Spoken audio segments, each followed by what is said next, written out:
selesai permohonan telah dilakukan ke Pak Fadil tadi ya. Jadi terima kasih, mohon Pak Kecil diperlancar nih ya. Insya Allah Pak. Diperlancar Saya pun ini Pak, kami berterima kasih kepada Bapak.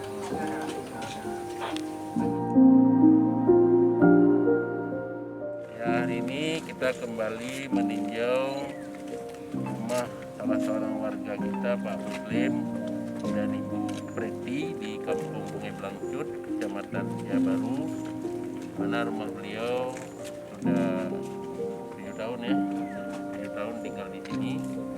Sangat prihatin dan memang pantas untuk kita bedah rumah atas izin bakti, atas izin yang punya rumah Pak Muslim, dan dukungan Bank Aceh Syariah dengan dana CSR-nya. Alhamdulillah rumah ini segera kita bedah ya. Saya berharap Pak Kecil dan semua pihak untuk memberikan dukungan kelancaran dalam pembangunan, jangan ada hambatan sehingga Bank Aceh terus bisa memberikan support kepada kita. Kita membuat skala prioritas ya, yang mana yang ini yang pantas kita bedah, kita bedah.